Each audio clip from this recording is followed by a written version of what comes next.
Rotors shrieked overhead as tracer fire slashed the dawn. Avery Shaw ran, heart pounding, toward the very helicopter she was never meant to pilot. The smell of scorched hydraulic fluid still clung to her fingertips. Only minutes earlier, she had been elbow deep in an engine bay, humming under her breath while the rest of Charlie Company hustled toward the mess hall. Now she sprinted across the wind-burned tarmac, helmet bouncing at her hip, because every certified pilot on base was either grounded, injured, or out on an impossible rescue that might never return. The storm wall that radar had promised at noon was already bruising the horizon. Monsoon season in southern Arizona liked to cheat the clocks, just as insurgent cells like to mock intel reports by striking on the wind's coattails. Avery tasted dust on her tongue. Somewhere past the outer fence, an unseen mortar round coughed, followed by the brittle crack of small arms fire. The compound's loudspeakers begged for calm, but the voices wobbled with a fear they pretended wasn't their droppa. If you've ever felt the ground shift beneath your certainties, Sergeant First Class Mateo Cruz grizzled. 2 layers of stitched scars along his jaw skidded to a halt beside her. "Shaw, where are the flight chiefs?" he barked, though the answer glinted horror dark in his eyes. The medevac crews had already wheeled Major Stetson into triage, blood soaking the flight suit that still smelled of jet fuel. Lieutenant Hodge was conscious but concussed. Warrant Officer Timmons lay unconscious on a stretcher, his right leg twisted in a way no joint designed for. Avery kept running. "You already know," she said, voice steadier than she felt. Tiny pebbles pinged off the visor she hadn't remembered lowering. "We either launch the Apache now, or those trucks never make it to the children's hospital." The convoy 4 armored rigs carrying anti-venom, portable ventilators, and infant incubators was pinned on County Route 8740 patients. Many of them newborns evacuated from the flooded pediatric wing in Marana were stranded inside. Insurgents had set an improvised roadblock, demanding a ransom no one would pay. Counselors on base had been warning for weeks that Avery's heart carried too much inherited weight. A father who'd shot the rifle that saved a platoon but never saved himself. A mother whose medevac bird went down in Afghanistan, leaving nothing but a medal and a folded flag. Avery understood the caution. She just disagreed with the conclusion. Heritage wasn't burden, it was blueprint. And right now that blueprint pointed her toward the pilot's seat. She reached the A-64 tail number 307, her favorite, and slapped the fuselage like greeting an old friend. She had rebuilt its gearbox after the last sandstorm. She knew the quirks the way a violinist knows the grain of maple under varnish. Yet the thought of actually flying it coursed lightning across her nerves. Drop a, if you've ever been underestimated by people, reading only your title. Mateo grabbed her arm. "This is crazy. You're a mechanic, not a combat pilot." She met his gaze. Behind the hard brown of his irises, she saw respect battling protocol. Regulation 15.2 allows emergency command assumption when certified crew are incapacitated, she said. "I've logged 2,000 simulator hours. I can do this." "Sim hours aren't live ordnance. Neither is surrender." He faltered, then pressed the flight binder into her gloved hands. The pages fluttered like panicked birds. "This stays between us. If anyone asks, I denied authorization." "Copy." She leaped onto the wing root, slid into the front seat, and strapped in with the muscle memory of 1,000 clandestine night practice sessions. Her pulse hammered, but her fingers moved with surgeon precision battery, APU, generators. The cockpit screens lit in cascading greens through the canopy. She saw Master Sergeant Kim sprinting across the flight line. Headset skewed. He shouted something lost beneath rotor whine. Avery slammed the canopy shut. Boundary drawn, lightning forked over the distant ridge. Radio chatter layered in her ears. "Convoy Gamma to Vulture Base. We're taking fire, tires blown. Driver wounded, repeat. We are sitting ducks out here." Avery keyed the mic. Gamma, this is a Vulture 1. Air support inbound. Hold tight. She could almost hear Lieutenant Strickland's voice scolding her from the afterlife of expired possibilities. Asterisk, a real pilot has calcine discipline. Shaw, asterisk, but rules bent when babies cried. The engine spooled, rotors bit the air. The Apache's frame vibrated like an uncoiled spring eager to leap. She glanced at the empty backseat gunner position. No one there to manage weapons. She would have to fly and shoot solo. Training in the sim covered it. Reality would test it. Control, this is Vulture 1, she radioed. Request immediate clearance runway 28, static. Then the tower officer replied, voice ragged. Who the hell is? Negative, Vulture 1, repeat negative. Number. Unauthorized flights, she swallowed. Control, all rated pilots are down. You either clear me or you write the eulogy for 40 civilians. Silence stretched, taut as barbed wire. Then, runway 28 clear. Godspeed. Avery eased the collective. The helicopter lifted, strafing the storm-thickened air. She guided it nose north, skimming above the Razorback Hills. Speed built a rush that felt both illicit and inevitable. The desert sprawled beneath in muted browns and ochres, but ahead the sky bruised purple. Veins of lightning flashing where rain sheets stitched horizon to earth dot the tactical display, overlaid convoy coordinates. A red X blinking behind. A snarl of dirt roads. She traced a mental approach vector, scanning for threats. Heat signatures clustered near the blockade, maybe a dozen armed men. Armored technical trucks. Drop a, if danger ever dared you to step into shoes, it said you couldn't fill. Suddenly, the warning panel bloomed amber STR caution. She glanced down, hydraulic pressure low. Her breath hitched. She'd serviced that very line yesterday. The only logical failure was sabotage or shrapnel from the earlier mortar strike. The bird yawed left, fighting her inputs. She trimmed, coaxed, no good. At reduced pressure, tail rotor authority would degrade. She could still fly, but maneuvering in tight canyon passes would be treacherous. Thunder cracked. Rain pelted the canopy like thrown pebbles. She toggled the helmet display, plotting an alternate route, a wider valley that avoided steep banks but cost precious minutes. Minutes the convoy didn't have. Avery's internal metronome ticked through possible solutions. Emergency hydraulic pump switch? Engaging it now might dump fluid faster. She could descend and land to bleed the system. Unthinkable. She could continue and risk losing yaw control mid-attack. Also unthinkable. Then her mother's voice, stored in some quiet fold of memory, surfaced.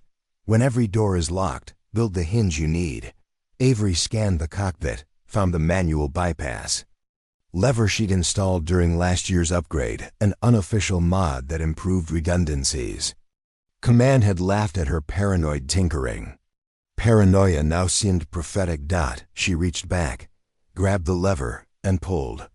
The hydraulic indicator stabilized, still low but steady. The Apache straightened, eager. Vulture 1 to convoy. Gamma, she radioed. I'm 8 minutes out. Stay low inside your vehicles. Do not engage unless fired upon. Copy, Vulture. Make it quick, fuel tanks leaking. A blip on the threat detector, a manpad signature near the convoy. Surface-to-air missile crews rarely worked alone. She armed countermeasure flares. She pre-selected 2 Hellfire missiles and a 30mm burst for intimidation. She would have maybe 30 seconds to disable enemy vehicles, neutralize shooters, and not explode herself. Lightning struck a radio tower to her left, showering sparks. Turbulence jolted the bird. Her harness dug into ribcage. She exhaled slow.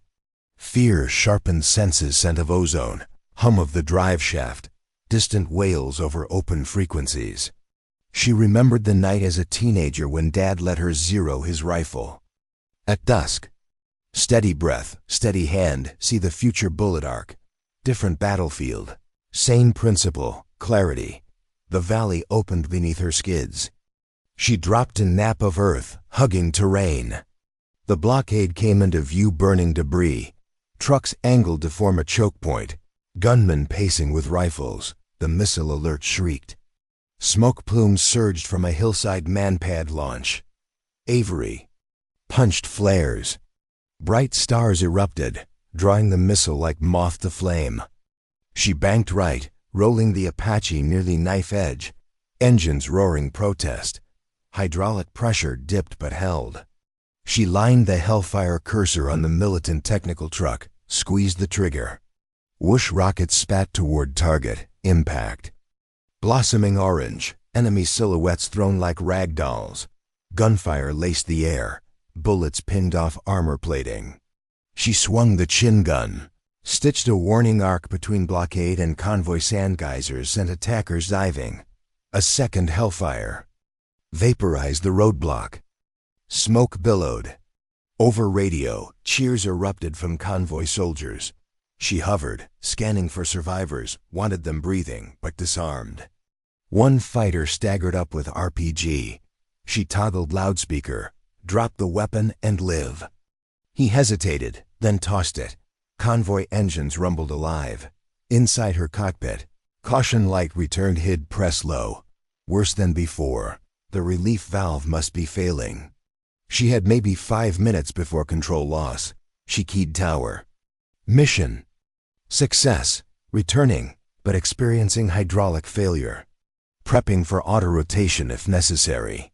Runway ready. Medic standing by. Rain sheets thickened, visibility shrinking. Lightning strobed. The bird bucked. She coaxed collective, banking south. The tail rotor kicked unevenly. Pedals spongy. Suddenly, mechanical screech. Tail rotor gearbox alarm. The helicopter spun left, nose yawing. She countered hard, but torque overpowered. Altitude 300 feet, AGL. She cut throttle to idle, enter auto rotation. Rotor RPM drooped. She flared nose down, seeking flat desert patch below. Wind howled. Ground rushed. At 50 feet, she pulled collective to cushion. Skids hit earth, impact slam. Canopy cracked. World cartwheeled. Silence, except rain on glass. Avery blinked, blood from eyebrow cut. Systems dark. Outside, headlights approached insurgents. Rescue? She fumbled for sidearm. The driver door of a battered pickup opened. A silhouette stepped out, rifle slung. He lifted his hand, tattoo glinting. A scorpion emblem she recognized from intercepted intel. The insurgent leader. The man smiled through rain. Mechanic or pilot, it doesn't matter. You're coming with us. He raised remote detonator, thumb poised. Before she could react, the Apache's ruined fuselage began to hiss, fuel leak nearing hot turbines. A flash of lightning froze the scene. The gunman. The sparking wires. Avery half trapped in cockpit. Detonator clicked. Everything went white. Before we jump back in, tell us where you're from. If this story moves you, please subscribe. Tomorrow, I have a special story for you. When the world bled back into focus, Avery tasted copper and smoke. She tried to inhale, but the air was liquid heat that scalded her lungs. Shrapnel sang overhead in a metallic hailstorm. The Apache's shattered cockpit canopy lay canted at a drunken angle, its plexiglass ribs spider webbed into prisms that refracted the burning wreckage into shards of rainbow. Somewhere beyond the ringing haze in her ears, men shouted directions in a language she barely understood, Arabic inflected, with local barrio slang. Her wrist throbbed where the harness buckle had gouged skin. She forced her vision steady. Flames lit the aft fuselage. The tail boom was a crumpled question mark embedded in desert clay. Clothing crackled with static discharge. Miraculously, she still held her sidearm, though the slide was half jammed with grit. Drop a if you've ever woken to find the world on fire and still decided to stand up. Footsteps pounded closer, boots sliding on loose shale. The insurgent leader, the scorpion, tattooed man, waved his companions forward. He carried himself with theatrical calm, as though explosions were polite interruptions in an otherwise ordinary day. "Aina Ismek Isa," he said, voice low, almost courteous. "You will drop the weapon and come." "My name is Avery," she rasped, "and this weapon is staying." He smiled a razor blade of amusement. "Shall we see whose name survives the next 5 minutes?" Before she could answer, another blast rocked the wreck, driving them both to one knee. Ammo cook off. Magnesium flared white-hot, illuminating Isa's face like a lantern of bone. Avery used the moment. She rolled beneath dangling wiring, yanked a fire suppression handle, and doused the nearest flame tongue with halon.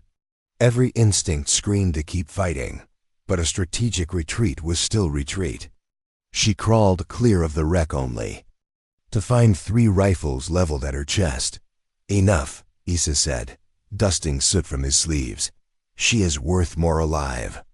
Zip ties cinched around her wrists already raw. They dragged her toward a beat-up pickup with mismatched doors and a mounted PKM machine gun bolted through the roof.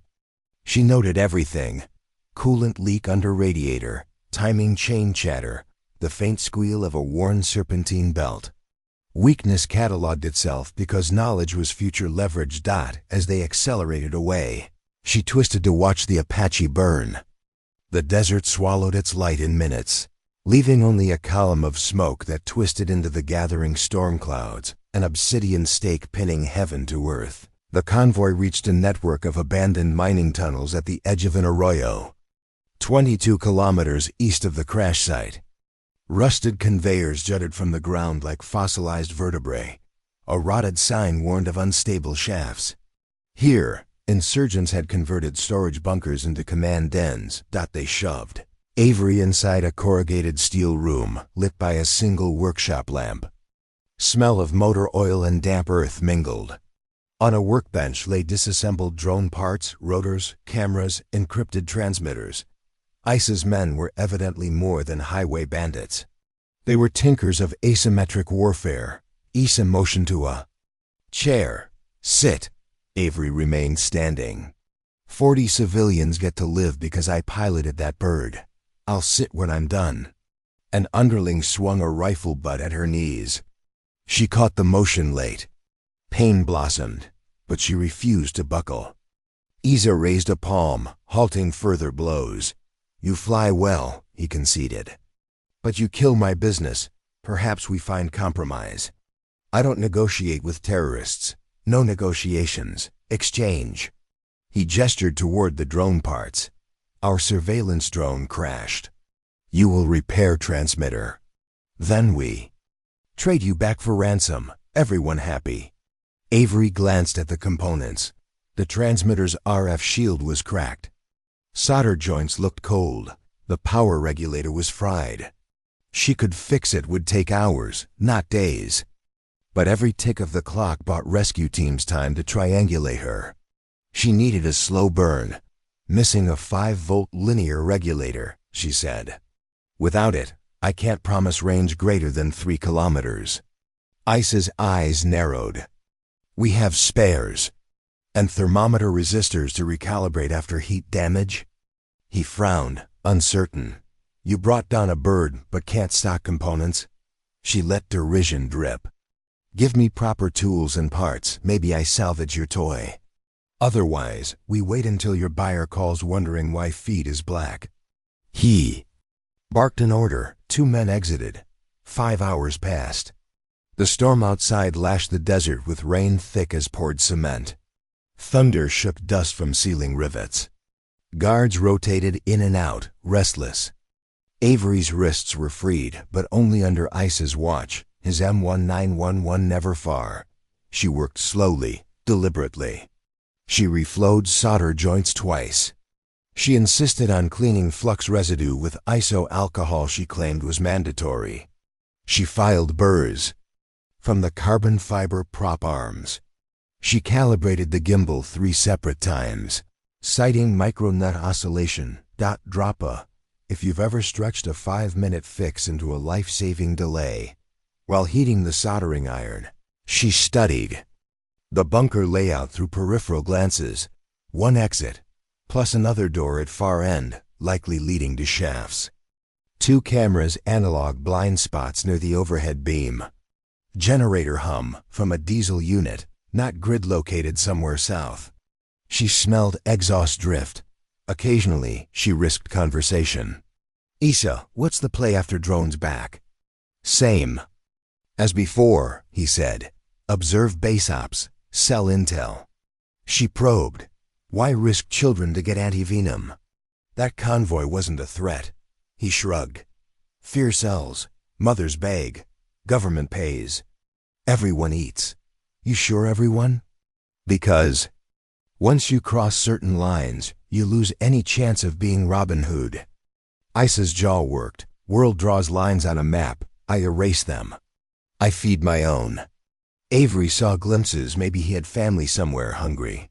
But hunger didn't excuse burning hospitals. At hour 6, she declared the drone functional. Issa lifted it, checking alignment. "You disappoint," he said. "Could have stalled longer. Now we test your honesty. I want proof the convoy reached safety first," he snorted. "You have no leverage." But he pulled a battered radio, tuned to an open frequency. Static, then a voice U.S. Army signaler confirmed that Gamma convoy had arrived at Tucson Children's Clinic. All patients stable. Relief speared Avery so sharply her knees weakened. "I kept my part. Now you keep yours," she said. Issa smirked. "Of course. But perhaps we take a drive first. Insurance." They loaded at dawn. Rain had carved gullies overnight. Issa's caravan comprised 2 Land Cruisers and Avery's battered pickup with PKM roof gun. They threaded a canyon road toward a plateau where signal coverage was strong.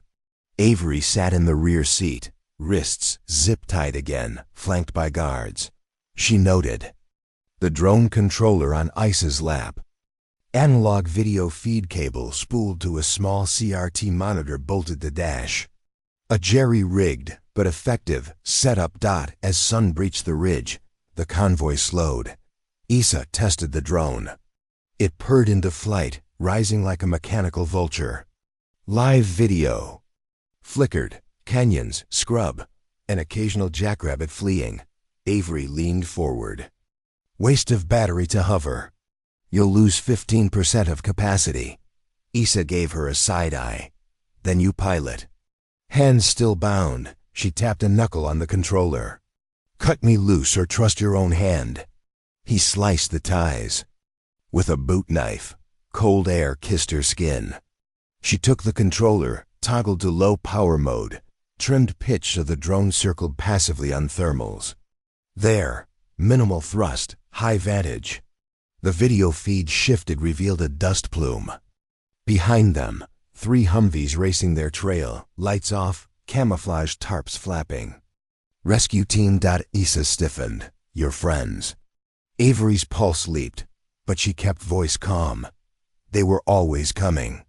He barked into radio. The convoy accelerated, fishtailing on wet clay. The drone lost lock, spiraled.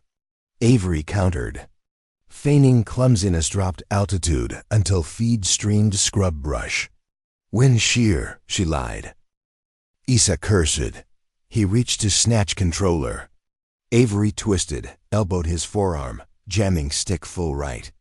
The drone careened and smashed into the lead Land Cruiser's roof, its carbon rotors shattering like shrapnel. The driver jerked, vehicle skidded, slammed a boulder. Metal crumpled. 2 militants hurled clear. Chaos. Avery kicked the door handle, dived. The guard beside her lunged, but she rolled beneath the open door, grabbing gravel to wrench momentum. She felt the sing of a bullet shave hair near ear. Adrenaline roared. She sprinted downslope toward scrub. Mind cataloging environment. Brittle Ocotillo stands, eroded channels. A half-collapsed water tower 200 meters out. Drop a... If you've ever found freedom in the split second of someone else's panic. Gunfire crackled behind. She ducked serpentine, reached the tower's rusted ladder. Up she climbed, ignoring screaming thigh muscles. From the platform, she surveyed. The Humvees were visible now, 2-kilometer gap closing fast. ICE's men scrambled to reorient. Roadblock. Avery spotted an old mining conveyor motor bolted to tower girder, a diesel generator with belt drive. Its fuel tank remained, maybe half full. An idea sparked. She vaulted down, retrieved a shard of broken drone rotor perfect for prying fuel cap. Petrol sloshed. She traced hose lines to a rusted sprinkler head used for dust suppression years. Passed. With quick hands, she rerouted hose, oriented nozzle downslope, soaking the clay path.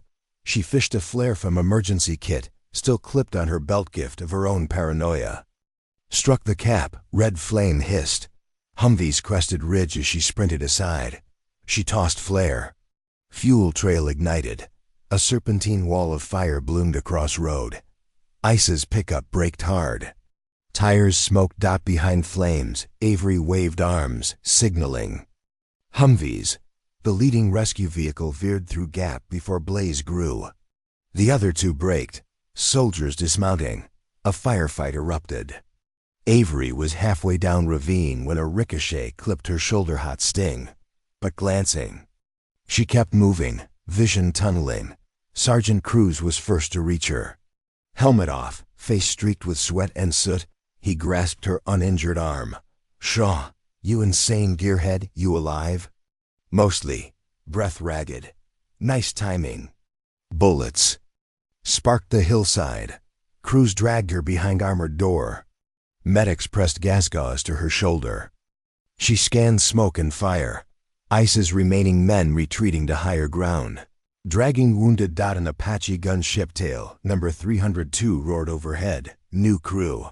Its minigun spat a warning burst. Insurgents scattered. Cruz radioed coordinates.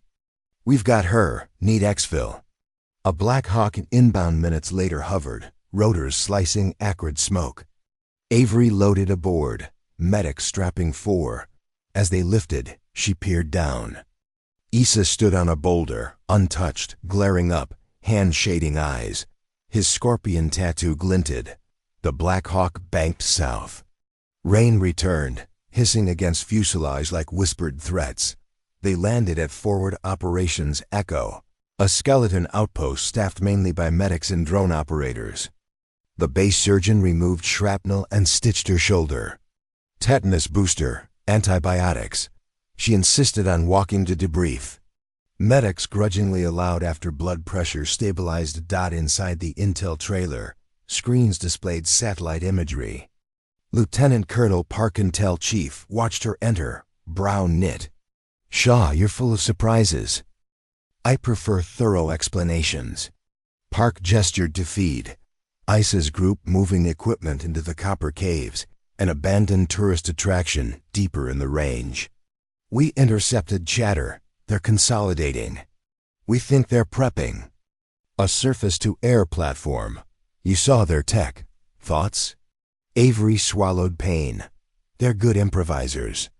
If they secure SA-14 missiles and tether a relay to that repaired transmitter, they can harass medevac flights for months. Which is why we strike tonight. Problem is terrain, narrow caverns, high risk of civilian spelunkers used as shields." Her mind raced. "Send me in first." Park blinked. "Absolutely not. You're wounded, not rated for ground infill. I spent months restoring the cave's electric rail cart during a volunteer project. I know the tunnel geometry." She surprised herself. Memory of those peaceful weekends wiring vintage minecarts felt eons distant. Park exhaled. "Send." Coordinates. Night cloaked the operation. A 4-person recon element calcine lantern inserted, via fast rope at ridge above Copper Caves. Avery accompanied them. Arm bandaged, rifle borrowed. The moment boots hit gravel, desert silence pressed close. They advanced through narrow cleft into cavern entrance. The air smelled of wet stone and guano. Glow sticks marked path for tourist tours, but insurgents had smashed most, leaving darkness. Corporal. Diaz handed Avery a light amp goggles set. Through its phosphor green, she saw rail tracks curving into black throat. Far ahead, a faint generator glow flickered. She whispered, "Tunnel doubles back 90 meters, then splits. Left branch dead ends, right opens in the main chamber." Sergeant Velasquez nodded, signaled formation. They crept. Boots on track ties made dull thumps. Avery's heart pounded. Pain at shoulder sharpened with each breath. At split, Velasquez. Deployed Diaz left to stage Claymore in dead-end trap for flanking enemies. The rest turned right. Main chamber yawned, vast stalactites dripping, mining scaffolds looming. Insurgents had erected crates, antenna rigs, missile tubes. Issa stood near a folding table studying maps. 4 guards patrolled, Velasquez mouthed. 4+ leader, set charges, wait for my shot, they spread. Avery scanned rig wiring. Missile tubes wired to battery pack that fed through an Arduino relay. Amateur but effective. She slipped toward power supply, heart in throat, remembering father's range lessons. Asterisk slow is smooth, smooth is fast. Asterisk she knelt, knife in hand, but cloth snagged on splintered plank. Board creaked. A guard swung flashlight. Beams speared her. Shouts erupted. Velasquez opened fire. Chaos. Avery lunged. Slashed battery cable. Sparks. Missiles inert. Isa grabbed rifle. Fired burst. Bullets punched scaffolding. Rock chips spraying. Lantern team returned fire. Avery dove behind crate. Adrenaline drowned pain. She keyed radio. Missile circuit severed. Explosives primed. Diaz, Claymore hot, lure them. Velasquez tossed flashbang. Boom echoed. Guards staggered. Avery rose, sprinted back up tunnel. Footsteps pursued. She slid past tripwire Diaz held. He released tension as Issa and 1 guard crossed. Claymore detonated, thunder in confined space. Debris whirlwound. Silence fell under ringing ears. They advanced. Cautiously, smoke swirling. Issa lay prone, blood pooling, but a live arm blown off below elbow. Yet his eyes burned feral. He reached left hand toward detonator, clipped a vest. A final fail. Safe? Avery lunged, kicked it aside. He laughed, wet. Mechanic, you rebuilt destiny. She knelt, applying tourniquet. No, I just fix what others break. Drop of, if you've ever healed the hand that tried to harm you. He coughed. Tell command, ransom still stands. She tightened tourniquet. They'll trade you for peace you never earned. He smiled faintly. Peace? No, cycle continues. He lost consciousness. Echoing rotor sounds overhead signaled extraction. Hello inbound. Hours later, back at Echo, Avery sat on infirmary cot as dawn light bled peach across window slats. Velasquez entered with coffee. Command wants you stateside. For recovery, metal talk. Avery shook head. Not yet. ISA's network still active. They'll just promote new leader. I know. But orders. She stared at steaming cup. Dad's voice again. Ghost across years. Courage is remembering you're mortal and acting anyway. She stood. Then give me 1 hour to finish something. In the maintenance bay, she found an intact A6 little bird stripped for parts. She spent the hour reinstalling flight controls, cannibalizing servo valves from scrap. Her shoulders screamed, but she moved in trance. By the 50-minute mark, instrument cluster lit. She calibrated rotor balance using laser vibrometer. Crews arrived, helmet under arm. You planning joyride? Demo flight, she said.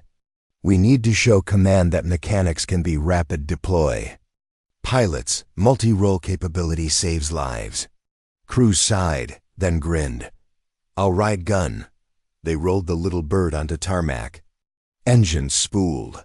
Avery eased collective. The helicopter lifted into raspberry sunrise. 10 minutes into check. Flight, radio crackled. Emergency call flash flood trapped a search and rescue team near Santa Rita foothills. Air assets tied up. Cruz looked at Avery. Still a demo? No. She banked west. Water shimmered between boulders below a raging chocolate ribbon swallowing SUVs. She searched for landing zone. A rock outcrop jutted mid-torrent where 4 rescuers huddled, ankle deep and rising. No space for helicopter. She'd have to hover pickup. Little Bird's skids lacked hoist. Cruz rigged rope ladder. They hovered into spray. Rotor wash churned water into mist. Rescuers clung to ladder. 2 climbed. Current ripped at them. Sudden turbine whine RPM sag.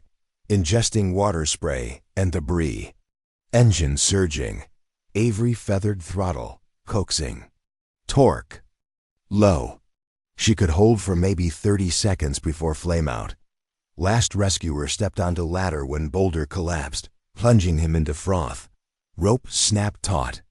Helicopter yawed. Avery countered, but engine EGT spiked red. Decision: cut rope. Sacrifice man, or push engine beyond limits, risking total crash with 5 souls. She jammed throttle max. Blades clawed air, engine temperature soared. Warning klaxon screamed. Skids kissed water, sending sheets over canopy. They cleared flood by meters, but gearbox oil temp spiked. Transmission locked momentarily. Violent shudder. She lost cyclic control. Nose pitch. Stream bank ahead, trees looming. She pulled. Every ounce of collective metal groaned. The tree line rushed like a wall of spears. Everything tilted. Forward, then down. The Little Bird slashed through cedar boughs in an explosion of needles and splintered branches. Avery rode the plunge, teeth clamped, eyes narrowed to slits against the strobing alarm lights. The canopy shattered on impact, with the first trunk showering glass diamonds across her helmet visor. She kept the collective pulled hard, fighting to cushion the fall, even as the main rotor disintegrated against treetops in a feral scream of metal. The fuselage struck a limestone outcrop, bounced, yawed, and finally collapsed sideways into a shallow wash, rotors thrashing themselves to silence. For a heartbeat, everything was motionless except the rain cascading through the ruined canopy and the luminous red glow of the overspeed warning that refused to die. Avery's left shoulder shrieked where the previous stitches tore open, but the rest of her registered as miraculously intact. Drop a if you've ever driven an engine past its red line, because quitting was not an option. Beside her, Sergeant Cruz groaned and shoved debris from his lap. Flight evaluation grade? He rasped. Needs polish, she answered, voice thin with adrenaline. She released her harness and leaned over the back, counting the rescued medics. 4 helmeted figures, shaken but alive. Blood seeped from one man's scalp, glittering in the rotating beacon still strobing on the tail boom that lay folded like a broken insect.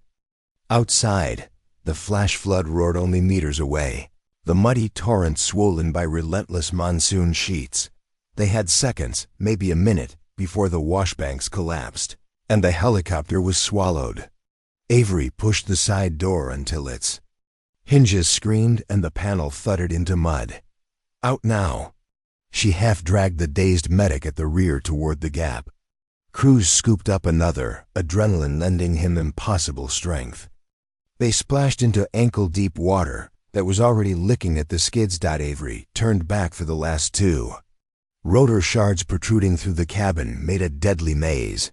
She ducked under one serrated fin, grabbed the third medic's harness, and hauled.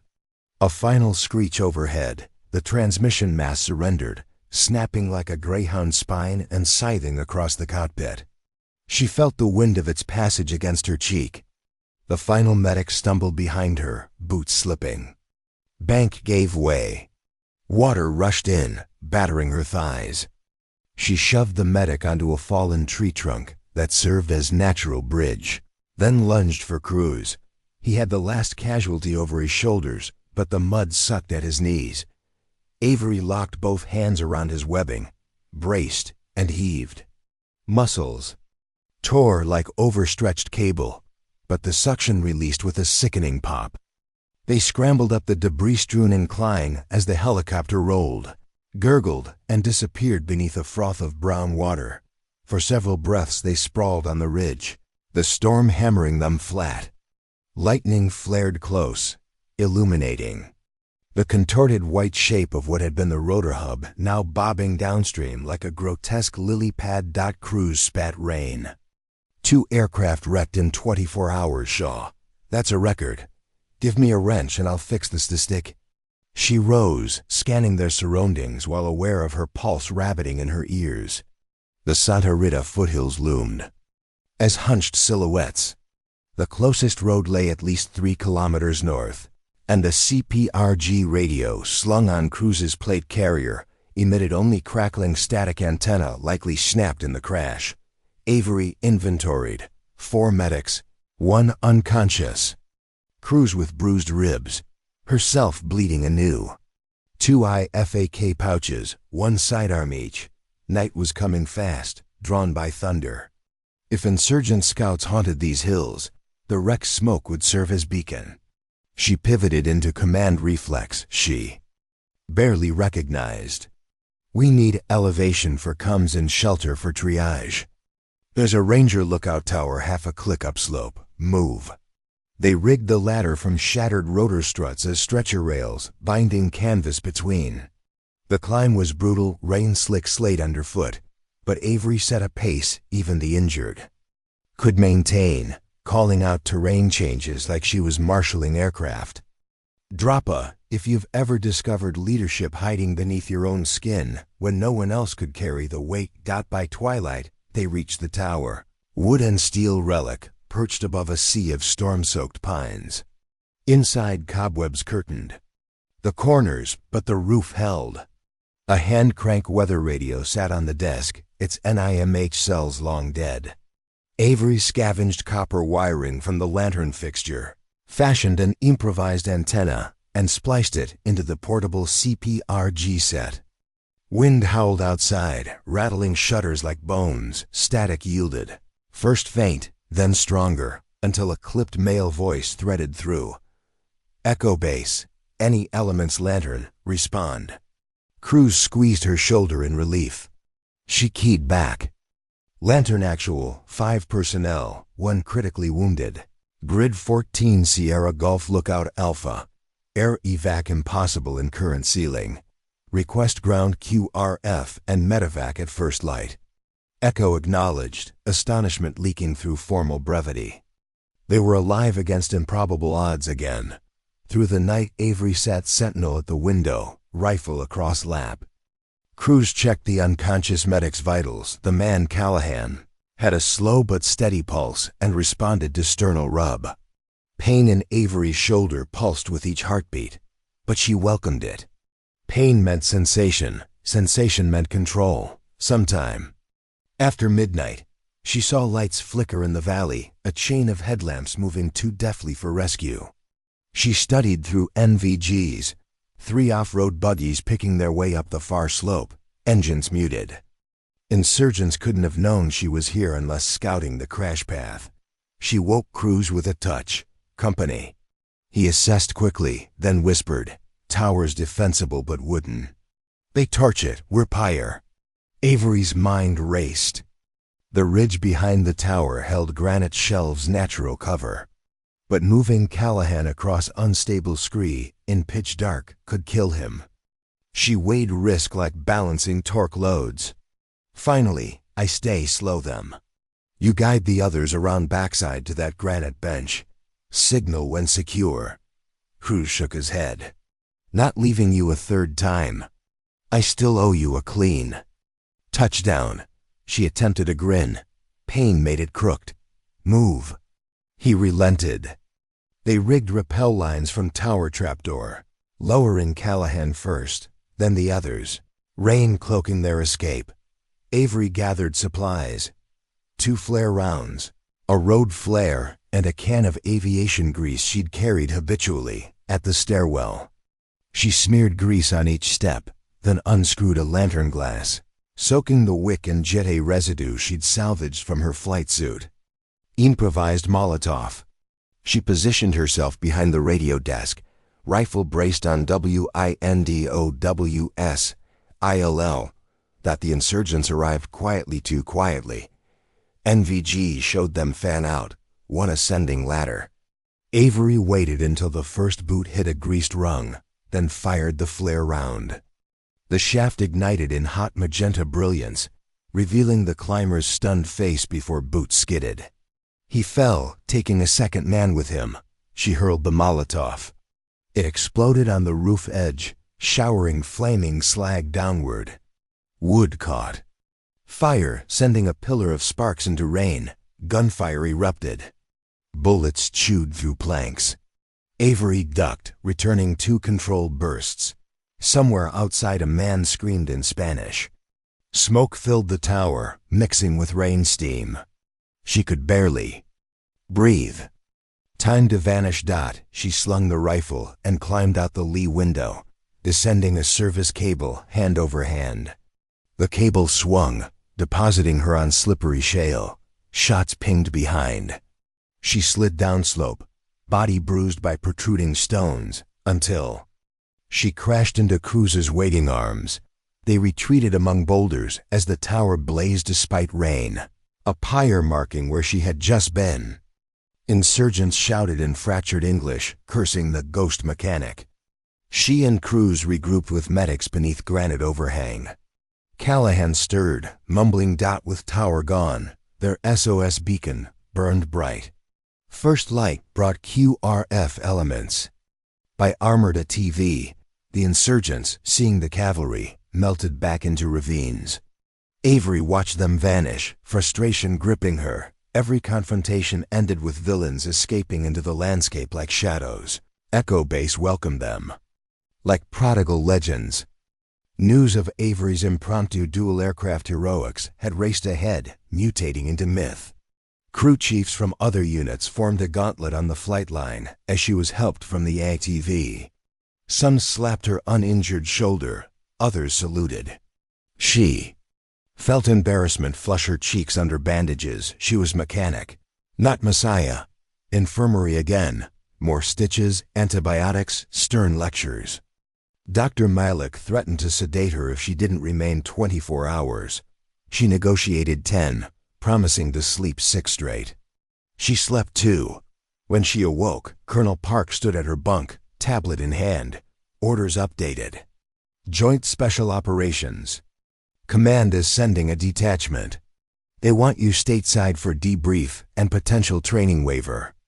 Avery's stomach tightened. You mean they'll ask me to trade toolbox for cockpit? They'll order it. But there's more. Park swiped. Satellite image of a desert freight terminal filled screen. We traced ICE's financiers. They're planning a mass hostage grab, commuter train tomorrow. 160 kilometers northeast, 40 workers on board. The Vavi. Her pulse spiked. 40 lives again. JSOC can't mobilize in time, Park continued. Nearest air assets grounded after hail damage. We have 1 flyable Apache or 307. 2 hours ago, mechanics finished rebuilding main gearbox. But we lack a rated pilot cleared for night NVG low-alt insertion. Avery understood the trap closing. Ungrounded medical. I can waive it if you pass cognition test. Your call. But if 307 doesn't launch, ISA's replacement intel calls. Him Al-Sacker, the Falcon will broadcast the assault live. They'll execute hostages if demands unmet. Rain hammered tin roof, echoing tension. Avery inhaled. Prep 307. Night deepened like ink poured over the desert. Avery strode into Hangar B, the immense doors yawning to reveal Apache 307. Gleaming under work lights, patches of new primer where panels had been replaced after her crash. The bird looked resurrected, angrier, eager. The maintenance crew paused, eyes wide. Chief Petty Officer Franco stepped forward, grease smudging his cheek. You really flying her again? Someone has to. She touched the fuselage, feeling faint hum of Apache test cycle. I need her loud but nimble bypass torque limiter. Calibrate FATIC for altitude compensation. Think you can persuade her? Franco's grin flashed. Thought you'd never ask. For the next 90 minutes, Avery and the crew executed what she dubbed the Frankenstein tune, swapping governor chips, reseating flight control modules, rebalancing rotor blades with laser alignment. Painkillers dulled her shoulder to distant ache. Sweat plastered flight suit to her spine. Drop a if you've ever pushed through pain, because the alternative was letting innocence suffer. At 0200. She climbed into cockpit, helmet connector clicking. Franco's voice crackled through ICS, preflight green across the board. But as she reached to power the systems, the overhead lights flickered once, twice, then plunged hangar into darkness. Emergency fluorescence failed to kick. The Apache died mid-spool with a forlorn whine. What the? Franco began. A low boom reverberated, distant yet unmistakable. Transformer overload. Avery's breath misted. The air conditioner had cut too strange for desert heat. She smelled ozone. Then a second, sharper bang, this time inside the hangar. Sparks cascaded from junction box number 12, showering the floor with molten copper. Franco yelled. Fire alarms stayed. Silent dash sabotaged. Amid the sparks, a silhouette emerged, backlit by tiny arcing bolts. A slim figure in mechanic coveralls, face masked, holding detonator with blinking LED. Avery recognized the emblem screen printed on sleeve. The Scorpion. Al Sakra had infiltrated them. He raised the detonator, thumb hovering. Over the roar of electrical arcs he spoke soft Arabic. Avery recognized from Isa's accent lineage. The ghost comes full circle. Tonight your bird becomes your coffin. Avery's hand hovered above canopy latch. She calculated distance to surge suppressor panel 8 meters too far. The detonator LED flashed faster. Outside, the storm had broken again, thunder shaking metal ribs overhead. Franco lunged toward the intruder. A gunshot echoed. Franco spun, fell, blood blooming. Avery slammed the canopy shut, instinct and terror entwined. If 307's fuel blew now, hangar staff, aircraft, and herself would vaporize. She scanned weapon panel. Batteries offline, but emergency bus may be alive. The detonator click sounded like death's metronome starting. Avery hit the emergency power toggle, praying the bypass circuits they'd installed functioned. The cockpit. Screens flickered, then steadied dimly just enough. She stabbed start 1. No time for full spool. She needed rotor spin to shear sparks, maybe blow flames away. But Apache was offline, start sequence deadheaded. She cursed. Al Sakra stepped closer, LED strobing. Say goodbye, mechanic. Her glance fell on the 30mm cannon maintenance bypass. Lever still extended outside. With primary hydraulics down, she could remote fire 1 round using manual solenoid short, but only if ammo belt preloaded. Franco had run functional check earlier. Belt was live. She yanked the cannon test switch. A single shell chambered with a metallic thunk. Al Sakra's eyes widened behind mask. She squeezed trigger. The cannon slammed once, recoil rocking fuselage. Round tore through hangar floor, ricocheted off steel beam, but not before shredding. The detonator hand. A blossom of flame erupted as P-10 core ignited prematurely, engulfing Al Sakra in magnesium fireball. The blast wave punched Apache sideways, shattering windscreen. Heat hammered Avery. She ducked below console. Secondary explosions daisy-chained through munitions crates. Fireball raced along fuel vapors. Overhead sprinklers remained dead. Metal groaned, roof joists sagged. Avery keyed radio static only. She unlatched canopy, smoke billowing in. Flames licked rotor hub. The hangar doors, 3 stories tall, creaked and started to close. Automated lockdown triggered by sabotage. Way out narrow into a slit. She scrambled onto wing root, crouching amid sparks. Franco lay motionless amid debris. Flames encircled him. She had to choose: drag Franco through Inferno and risk both dying, or leap clear and seal his fate. The doors ground downward, gap shrinking with each tortured centimeter. Avery's boots hovered at the edge of decision. Everything tilted again. She didn't hesitate. Avery hurled herself back into the Inferno, boots skidding on slick puddles of burning hydraulic fluid. Heat blasted her lungs, but she dropped low where oxygen still clung near the floor. Franco's uniform had begun to smolder. She slapped out flames with her gloved forearm and hooked her arms beneath his shoulders. Muscles screaming, she dragged him toward the narrowing slice of freedom. The rolling doors groaned, now less than a meter apart. Spewing sparks were warped. Tracks ground metal on metal. Smoke filled her visor. Each breath tasted of copper and gasoline. Droppa. If you've ever risked everything for someone who risked everything for you. She reached the threshold as the gap shrank to half a meter, just wide enough to slide a body through. She shoved Franco's legs first, then exhaled hard and dove after him. Her shoulders scraped steel, flight suit fabric tearing as she wiggled clear. A final wheeze from the motor, and the doors slammed shut behind her like a judge's gavel. Inside, the hangar detonated. Concussion hurled both of them across the concrete apron. She lay stunned, ears ringing, while flaming debris rained around them. Emergency crews sprinted in, foam cannons roaring, but it was too late. Hangar B was a cathedral of flame. Flames geysered from ruptured fuel bladders, forming pillars that licked the star-specked sky. Coughing, Avery rolled onto her knees. Franco? Still.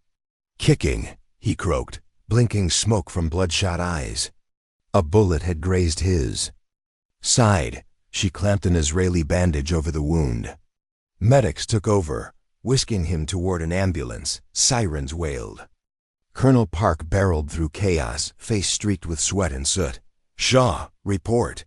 Saboteur infiltrated the hangar. "Apache is toast." "Damn it." His fists trembled. "We've got 2 hours until that train attack. All other gunships grounded or gutted for parts. We have nothing. Wrong." Avery's gaze locked on the smoldering wreckage. And beyond, to the far corner of the airfield where a tarp-shrouded silhouette crouched like an abandoned beast. "We still have the prototype." 18 months earlier, Boeing had sent an experimental II-64 variant, Project Wyvern, for high-hot testing in Arizona. Wyvern boasted lighter composite blades, a hybrid electric boost motor, and an advanced silent-run rotor hub. Testing finished, the airframe mothballed pending budget battles. But Avery had overseen initial fit checks and knew the bird like a half-finished symphony. She sprinted toward it while crews kept their distance, wary of classified hardware. Rain drummed on the tarp. She yanked it free. The Wyvern emerged, matte black skin beaded with storm droplets. Park caught up, clutching his cap. "This is above my pay grade, Shaw." "Then fire me when I get back." She popped the side panel. The hybrid power module still held a 93% charge, plenty for silent insertion. Avionics would need a security token, but she remembered a back door.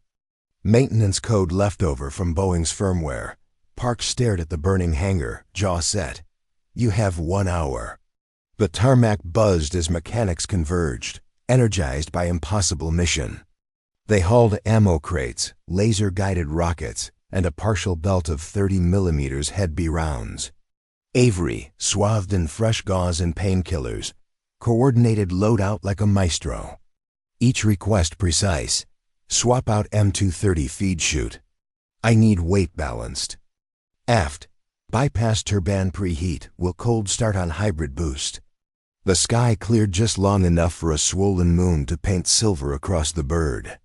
Franco, fore-dangling, limped over on Medic's arm. "Left you a surprise," he rasped, handing her a thumb drive.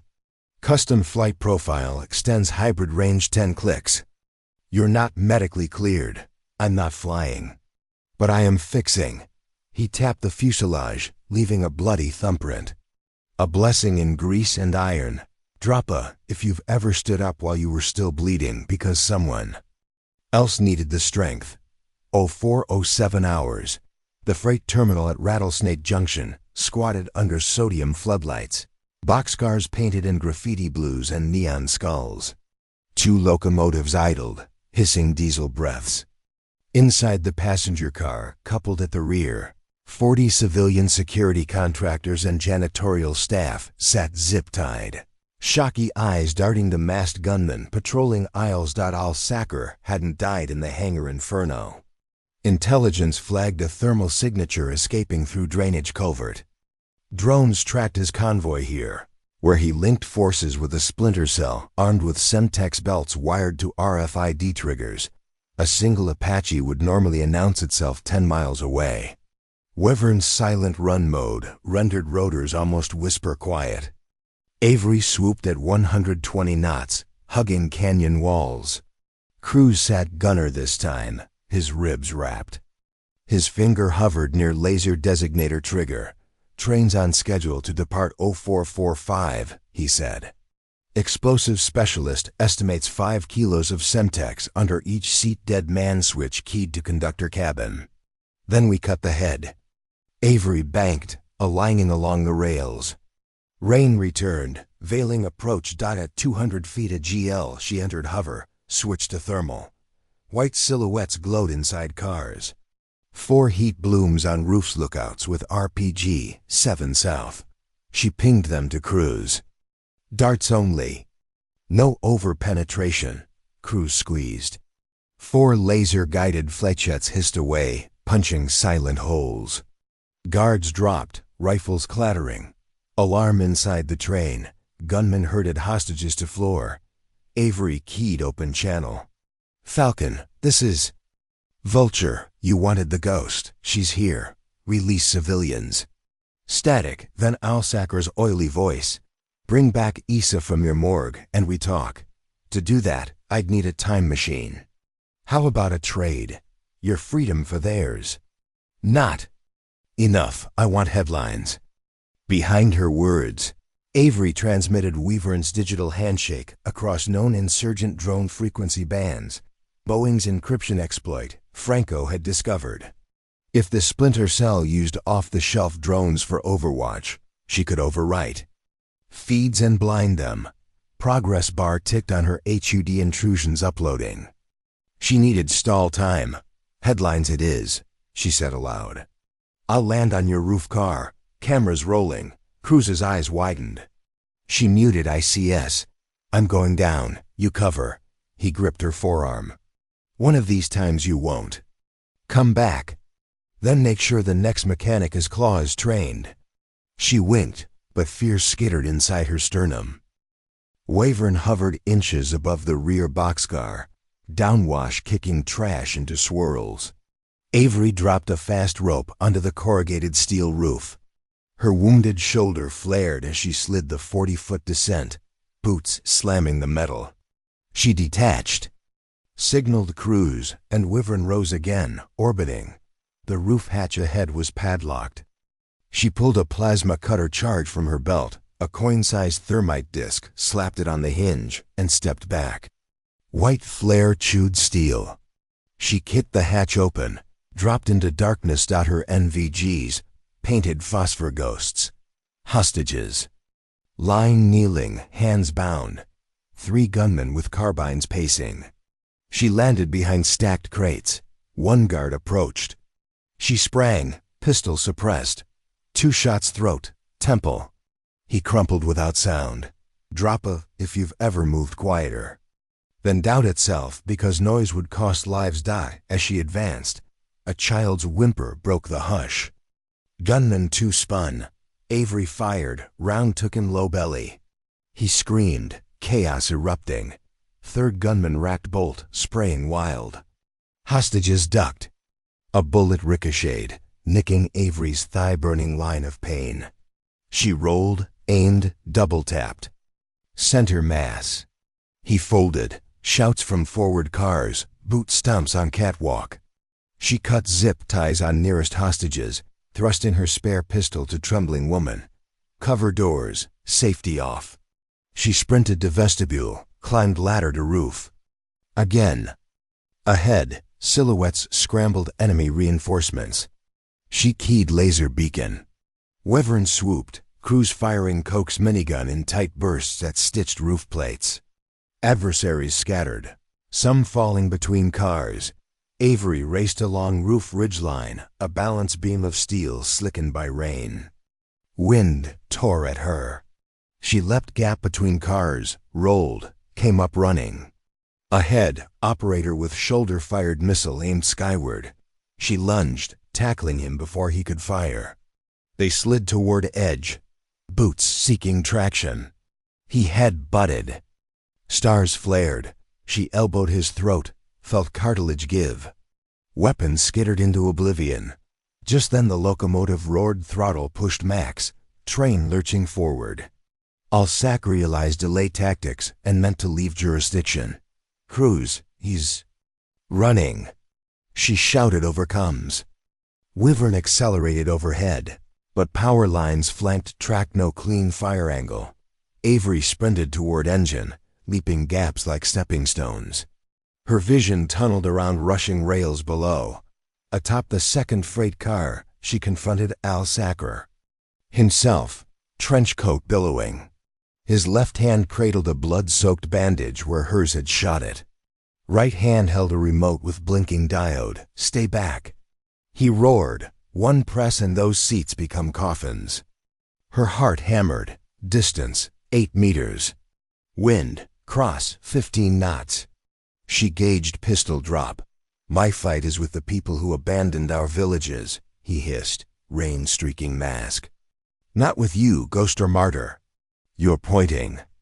Gunnock, wrong enemy, she said, circling. Release switch and walk away. Live to build, not burn. He laughed bitter. Build? NATO bombs build graves. Tonight I carve epitaph. Blink diode accelerated. He lifted thumb. Avery moved. Shot. Echoed. The remote spun from his grasp, clattering down roof. But his other hand drew hidden blade, slicing at her chest. She parried with pistol slide. Steel kissed steel. Sparks. They grappled near edge. Train entered tunnel mouth, a black maw. With no time to duck, Avery shoved Al Sacker flat. Both slid. Concrete flashed inches above backs as tunnel swallowed them. Sparks showered from roof rubbing.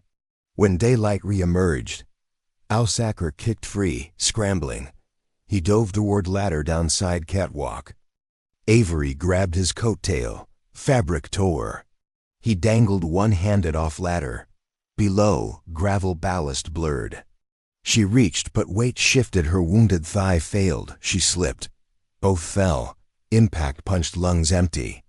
They landed in brush beside. Track, tumbling. Pain fireworks exploded through ribs. She tasted dirt. Al Sacker rose first, limping yet relentless. He drew a compact Glock. Click empty. He tossed it, retrieved detonator shard from pocket still active though cracked. He mashed thumb. Nothing. Avery coughed laugh. Faraday pouch, she panted, tapping the foil-lined pocket sewn into her vest. Signal never left. His eyes blazed. He drew blade again, but headlights bathed him. An armored SUV bouncing across desert. QRF unit. He twisted, sprinting for scrub. Soldiers dismounted, ordering halt. He vanished into mesquite shadows, ghosting toward a slot canyon. Avery tried to stand, leg buckled. She crawled toward rail bed, vision hazy. Ahead the train slowed. Wyvern hovered overhead. Crews covering hostages now disembarking under soldier escort. Relief swelled until her gaze fixed on locomotive roof. There, barely visible, a second antenna array, long-range receiver glowing green. Not wired to passenger seats, but to hydraulic brake controller. If triggered, the entire train could jackknife off tracks when it reached the river bridge 1 mile ahead, and the remote still clenched in. Al Sacker's fist could send that command. She forced herself upright, adrenaline flooding anew. Wyvern. This is Shaw. Brake hack detected. Falcon on foot, heading Canyon Delta 2-1, I'm pursuing. Cruz protested static of expletives. She limped across gravel, every step agony, but pursuit engine inside refused stall. The canyon yawned. Ahead, walls slick from storm runoff. She entered, boots slapping puddles. Echoing footfalls of her quarry bounced around corners. Moonlight slanted through fissures, silvering wet sandstone. She followed blood droplets. Alsacer's wound reopened. Pulse thundered in her temples dot around. Bend, she spotted him clambering up narrow ledge toward old surveyor's footbridge, spanning the canyon wood planks. Rusted cables. Beyond, path led to radio repeater tower. He wanted altitude for clear signal. She unholstered pistol, called, "It's over." He spun, eyes feral. Not until the river runs red. He keyed remote. Somewhere, locomotive brakes hissed. Avery fired. Bullets smashed remote, sparks showering. But in same instant, lightning cracked, forking into repeater tower. Electricity arced down cables, igniting brush. Alsacer flinched, lost footing. Bridge plank snapped, he dangled by one hand. She approached, weapon raised. "Give me your hand." He spat. "Why save monster?" "Because someone saved me when I was broken." She holstered pistol, reached out. Bridge cables groaned. He hesitated, then extended blood-slick fingers. Their grip met frail link across chasm of ideology. Behind them, thunderous clacking, train barreling toward river bridge. Brakes misfiring. Her shot had disabled remote, but brake system remained in semi-fail state. One slip, and cars could derail on curve. Cruz's voice exploded in earpiece. "Avery. Engine torque fluctuation. They'll dump on bridge in 50 seconds. She yanked hard.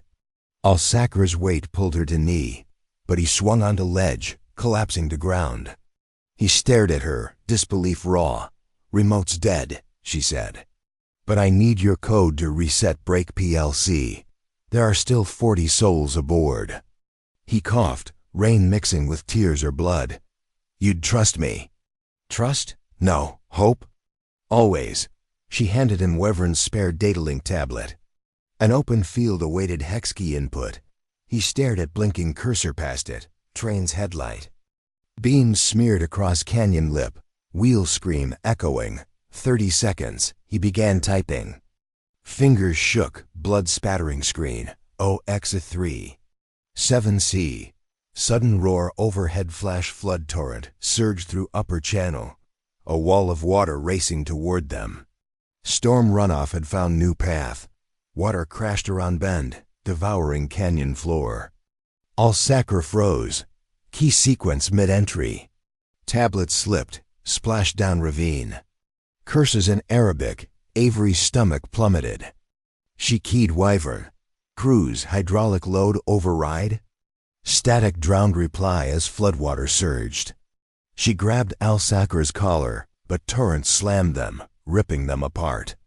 She careened into boulder, world spinning in icy churn. When she surfaced, adrenaline masked pain but horror pierced. Tablet gone, code lost, train seconds from bridge. She staggered onto rock, scanning sky. Wyvern hovered distant. No shot, options. She could order train engineer to attempt manual brake release that might jackknife sooner. Or she could cripple locomotive engine via remote hellfire strike, halting momentum before bridge, but civilians. Still aboard. She looked at Alsacer, coughing water on shore.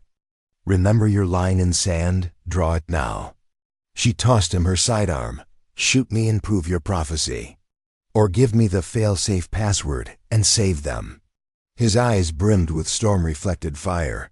He aimed pistol at her chest. Winged. Howled. Train shrieked across rails like a razor across bone. The pistol muzzle trembled. Cliff-hanger. Alsacer's knuckles whitened on the pistol. Rainwater sluiced down the barrel, beating at the sight post. The train's horn bellowed again, deep, frantic, echoing through the canyon like a leviathan in pain. Steel wheels shrieked on rails now gleaming with runoff. In that metallic scream, Avery heard 40 separate heartbeats counting down to oblivion. "Shoot me," she told him, voice low, steady. "And those people die, and your crusade becomes a footnote. Help me, and you become the man your village hoped for." The muzzle trembled. Then, lowered, he spat mud, eyes wild. "The master key is my pulse." A biometric phrase buried in hash. Without it, Break PLC will cycle to failure. How do we feed it? Direct uplink satellite or...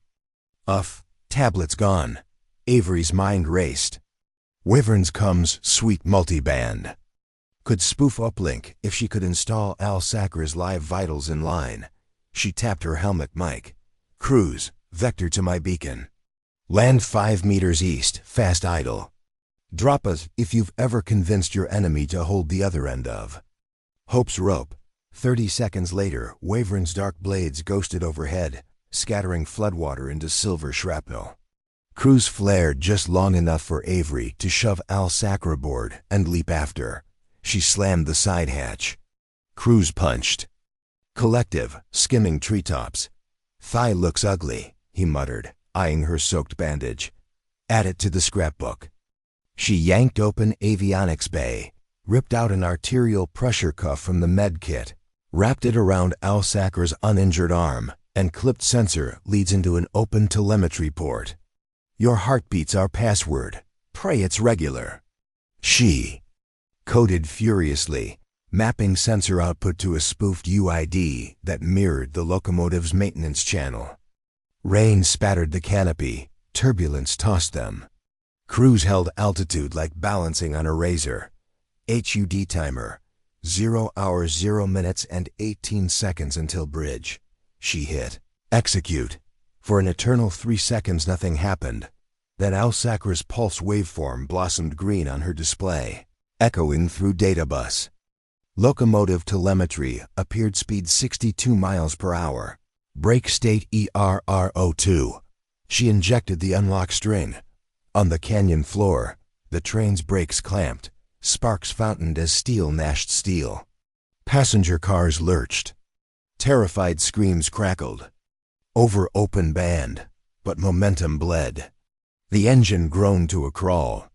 One final screech, and the convoy halted 100 meters before the river bridge, couplers clanging like cymbals. Avery exhaled, chest hollow. She looked at Al Sakr.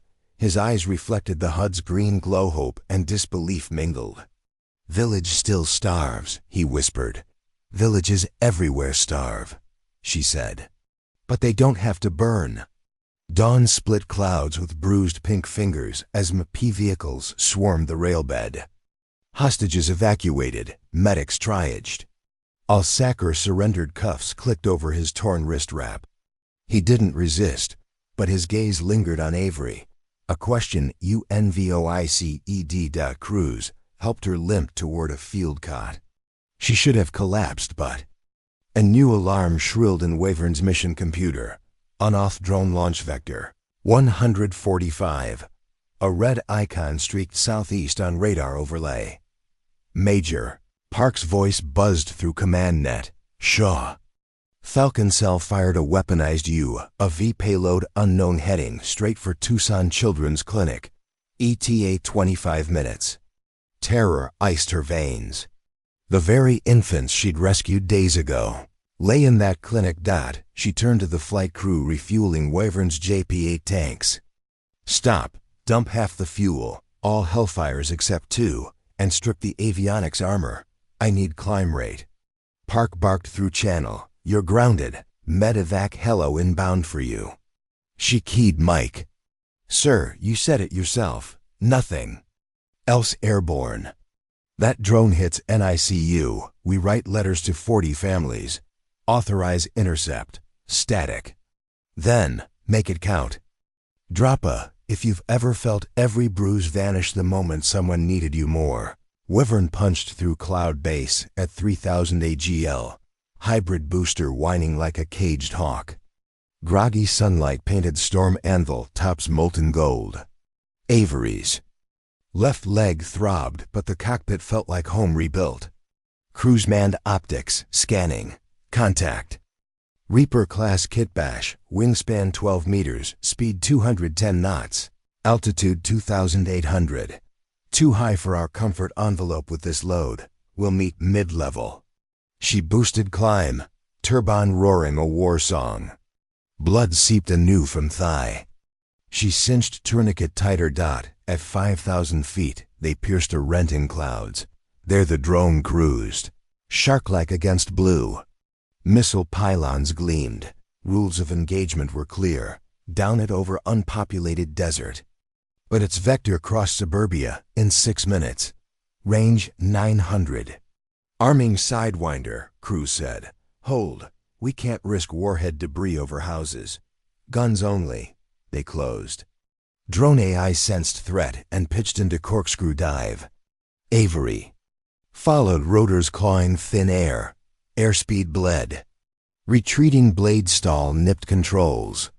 Wyvern shuddered. She trimmed cyclic, feeling every algorithm Franco had coded, keeping composite blades from flutter. Snap. Cruise fired cannon, burst 30 millimeters tracers. Stitched empty sky. Miss. Drone leveled, popped countermeasure flares. Cheap fireworks, but enough to spoof thermal sights. Avery toggled silent run. Rotors hushed. IR signature dropped. She dipped below drone's tailplane, shadowing in its turbulence where sensors dead spotted. 30 meters. She could see rivet lines of 3D printed fuselage. Cannon rounds risked overshoot. She needed creative wrench logic, switching to ramming gear. She said. Crews blinked. We don't have, we do now. She armed an unused maintenance boom mounted for flight test instruments, extended it like a joust. Wyvern surged. Probe speared drone's right elevator, shredding carbon fiber. The UAV yawed, autopilot overcorrecting. It spiraled, smoke trailing, but as it fell, a failsafe charge detonated. The payload separated. A compact glide bomb with fins deploying. Nose aimed still at Tucson. Clever. Avery growled. The bomb lacked propulsion but rode gravity at 400 knots. She inverted Wyvern, dove after. Overspeed klaxon howled. Altitude tape unwound like ribbon. Ground rushed Saguaro Forest, then red tile rooftops of suburbs glinting. She had seconds before bomb entered population grid. She armed last Hellfire, laser-locked bomb casing. Minimum engagement range? 500 meters. They were at 800, dropping fast. Hang on. She cut collective, nose steeper to outrun bomb, then pitched beneath it, rotors screaming and retreating stall warnings. She fired Hellfire, upward rocket roared vertical. Hit bomb at 300 meters a GL.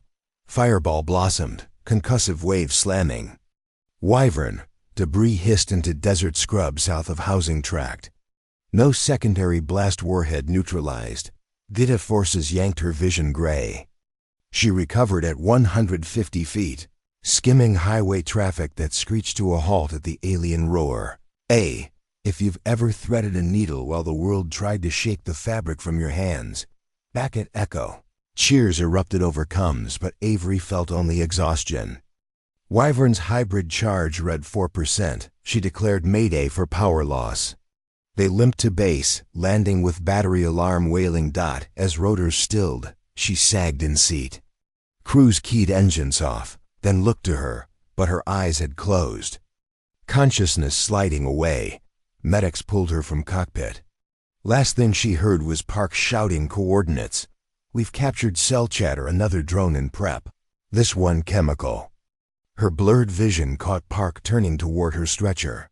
Shaw, we need your mind, even if your body quits. She tried to answer. Darkness welled. The corridor lights overhead drifted past as medics rushed her to surgery. Doors slammed. Anesthetic mask descended. Her final thought before black. Asterisk, not yet. 40 lives still depend on me. Asterisk cliffhanger. The first sensation was pain, not sharp, but total. Like every cell in Avery Shaw's body had been cross-wired to a single frayed filament. Her eyes snapped open to a blur of surgical lights. Somewhere, a monitor beeped a syncopated warning, and gloved hands tried to press her back into anesthesia's velvet cage. "Easy, Chief," the anesthetist murmured. "You're in recovery. Give the drugs a chance." Avery clamped a trembling hand over his wrist. "Status chemical drone?" The words rasped out like sand across steel, but urgency carved them clear. Across the Pacu Bay, Colonel Park's silhouette appeared, phone pressed to ear, jaw granite. He pivoted and strode to her bedside. "It's airborne. 21 minutes. To Metro Tucson. Warhead signature matches a binary VX payload. Our F-16 cap is refueling 200 miles out, and the Patriot battery is offline after last night's sabotage. How many lives? Projected plume covers 3 hospitals, 2 elementary schools, 20,000 civilians." Avery's pulse surged. She tried to swing her legs off gurney. Pain lanced thigh and shoulder like barbed wire. "Need Wyvern. Wyvern's rotor hub cracked from your last overspeed dive. Parts en route from Mesa, but they'll arrive tomorrow. Little. Bird scrap frame? Rotor disc delaminated in flood. We are grounded, Shaw. You are grounded." Park's voice broke on the last word. Outside, thunder rolled a dry rumble from receding storm fronts. Avery's breath quickened, matching the monitor's alarms.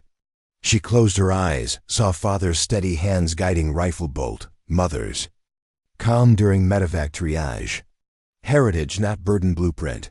Drop us if you've ever woken in pain and remembered the mission isn't finished yet. Within 10 minutes, she was wheeled into the op center, IV stand clattering beside. Franco sat in wheelchair, flank bandaged, eyes fever bright. Cruz leaned over a hollow table projecting the drone's flight path northeast vector. Altitude 12,000, course curving to descend along interstate corridor, a human shield of traffic. Avery's voice was hoarse but decisive. "Can we piggyback command uplink like before?" Franco shook his head. "It's hardened.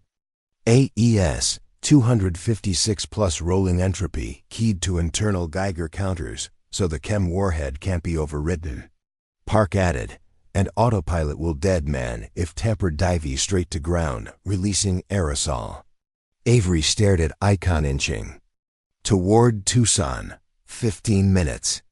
Even if fighter jets returned, a missile interception risked airbursting the agent. They needed contact-level neutralization. Pluck the sting without breaking the scorpion. Her gaze drifted to an adjacent maintenance bay visible through glass, where 2 skeletal airframes were draped under tarps, a pair of MQ-22B experimental tilt rotors. Project Griffin prototypes delivery still classified. Engines never fully calibrated. Turbines are ceramic-bladed, fusion coil pre-spooled. Engineer Patel explained, jogging beside Avery's wheelchair as medtechs pushed her into the bay. "No pilot interface designed for fully remote AI. Then give them a cockpit." Avery pointed at a VR control rig mounted to a test bench. "Those haptic gloves and headset latency? 40 milliseconds at best. Good enough." She inhaled against wave of nausea. "Route feed to Cruz. I'll engineer ballast and payload." Payload. The Griffin could carry a 300-pound module. She ordered a pallet of liquid nitrogen canisters from the lab used for cryo-preserving blood. If they could vent a lane 2 into the drone's intake, supercooling the engine would flame out its turbine without detonation. Risky. They'd have to match speed and altitude, hover above, and pour a river of negative 196 degrees Celsius onto a hurtling target. Patel and Franco scrambled to rig an aluminum manifold system with quick-release valves. Avery labored at workstation, coding an override that would accept Cruz's glove gestures as direct cyclic and collective inputs. Pain blurred her vision, but she harnessed it. Every jolt reminded her clock ticked. As crews bolted cockpit chair onto cargo deck facing aft, crews donned haptic gloves and VR goggles. The feed flickered. Griffin vistas yawed as tilters spooled. He flexed fingers. Camera gimbals responded. Feels like walking a mastiff on dental. Floss, he muttered. Avery keyed radio. You've wrangled worse. Hangar doors rose, sunrise flooding gold over wet tarmac. Two Griffins bounded forward, rotors swiveling from vertical to forward flight mode. Hush quiet thanks to ducted fan blades. Cruise controlled lead. Franco, despite injury, piloted wing utilizing foot pedals strapped to wheelchair frame. Avery watched from ops deck, leg bandaged stiff, heart thrashing. The drones arced into haze, acceleration pressing virtual forces onto the men's faces. ETA to intercept. 6 minutes. She patched into open channel. Lead wing sustained 240 knots. Until Angels 1-3. Your lane 2 tanks will maintain phase change for 7 minutes max. After that, you're throwing slush. Cruise's image on monitor nodded. Copy. Closing. The chemical drone appeared as black kite on an infrared fuselage shimmering from exothermic warhead heater elements. It cruised steady. Autopilot ignorant. Ulf hunters.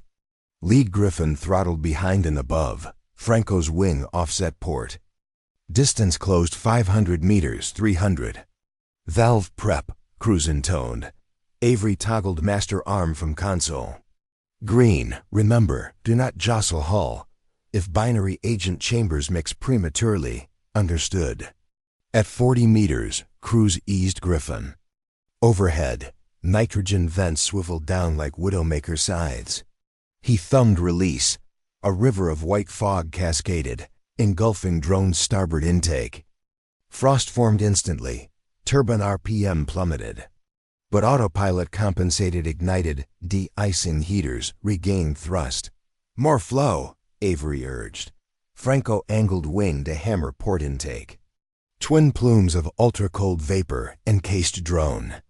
Ice blossomed like quartz across cowlings. Engines coughed, flamed out. Drone went ballistic, nose pitching into dive. Follow it, Avery ordered. Keep coolant until 6,000 AGL, then peel. Cruise complied, but at 8,000 feet a new alarm blared on lead. Hydraulic pressure loss. Lane 2 back, spray had flash froze Griffin's own servo lines. Control latency spiked. Camera jittered. Lead not responding. Cruise's voice wavered. Avery's nerves iced. Wing, chase lead. Franco, you must manually override servo bus reroute to tertiary line. On it. Franco's gloved hands blurred across VR console. But blood loss made him woozy. He slumped. Lead yawed wildly, colliding with disintegrating chemical drone. Impact flash. Both UAVs tumbled, debris scattering. Signal lost. Telemetry, I droned. Avery's stomach hollowed. She yanked off headset. World spinning. The drone neutralized? Unclear. Radar plot updated. Small objects falling. Debris field. Yet one transponder blinked still. Warhead package intact. Falling ballistically toward Catalina foothills. Population 9,000. She whispered. Not enough. Park beside her slammed fist. No intercept left. Avery swallowed agony. There. Is. She gestured at ops screen. Wyvern, rotorless but engine intact under tarp. Mount my grab winch to the Chevy rescue chopper frame. Bolt onto Wyvern's hybrid core. I'll fly partial rotor solo tangent. Park paled. That's suicide. One rotor blade cracked.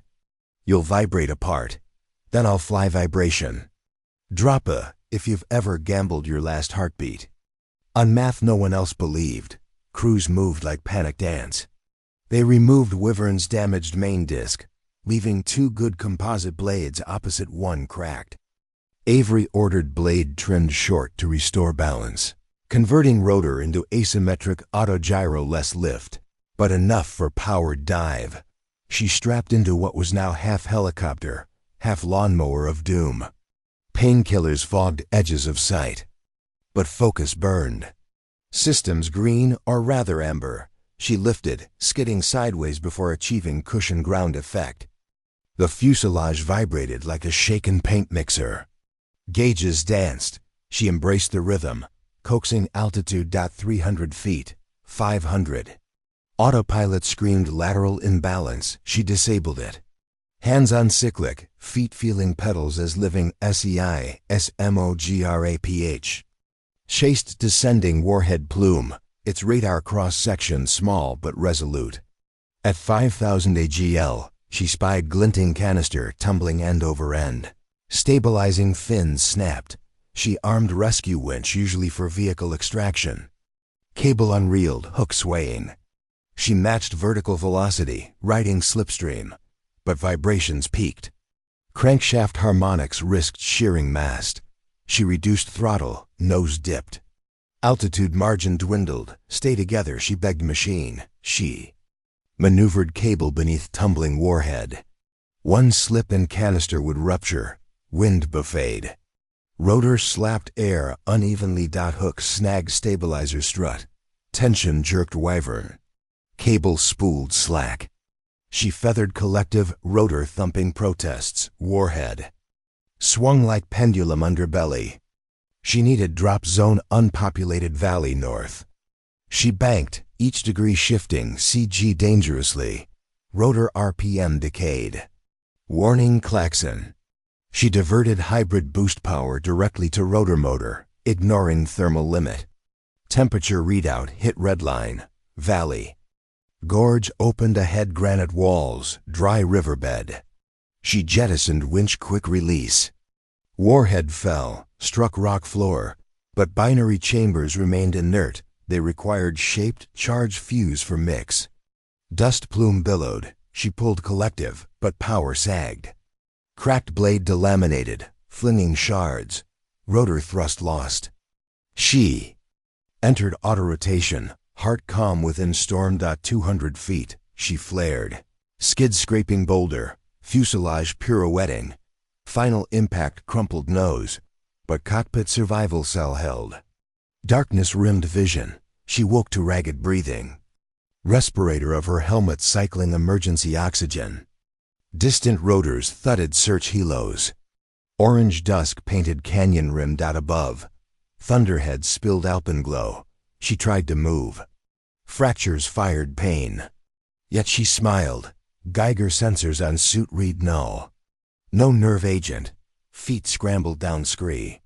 Crews slid into view, medics behind. Mechanic. He shouted, voice cracking. Rotor. Needs patch, she croaked. He laughed, tears mixing with sweat. So do you. At base infirmary, news played on muted screens. Mystery pilot prevents chemical catastrophe, thousands saved. Politicians clamored for comment. Pentagon spokesperson, neither confirmed nor denied. In her bunk, Avery stared at ceiling tiles, each square a reminder that ceilings are just floors you haven't reached yet. Colonel Park entered with 2 visitors, Brigadier General Monroe, and a civilian in Boeing blazer. Monroe spoke first. Chief Warrant Officer Avery Shaw, by authority vested. You are hereby awarded the Distinguished Flying Cross with V-Device, effective immediately. Furthermore, the Army is offering you a direct commission and lead test pilot billet for Wyvern Griffon. Joint program. The Boeing rep added, We'd also like you as senior systems engineer. Avery exhaled. I fix what others break. Titles don't change that. Monroe smiled. Fix the future then. She looked at the purple heart ribbon someone had placed on her nightstand, the one she'd once doubted she deserved. Now beside it lay Franco's greased thumbprint patch, Cruz's busted dog tag clasp, and Al Sacker's broken detonator shard, the proof that ghosts can leave fingerprints on reality. Avery closed her hand around all 4, feeling edges bite.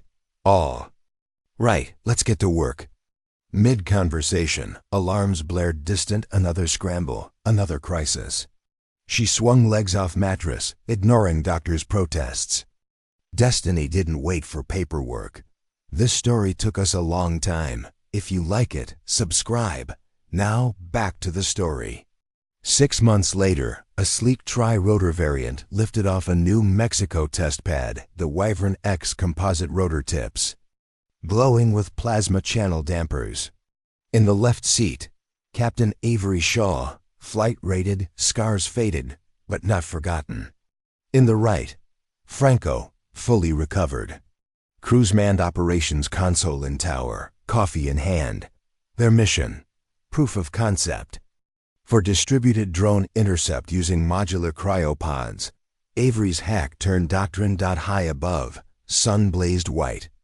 She looked to horizon where thunderheads brood, electric with possibility. Somewhere, someone planned harm, because the world always cultivated shadows. But she had learned that a mechanic's heart can beat louder than war drums. She nudged. Cyclic. Rotors grinned into sky. Drop a, if you believe the best pilots sometimes start with a wrench.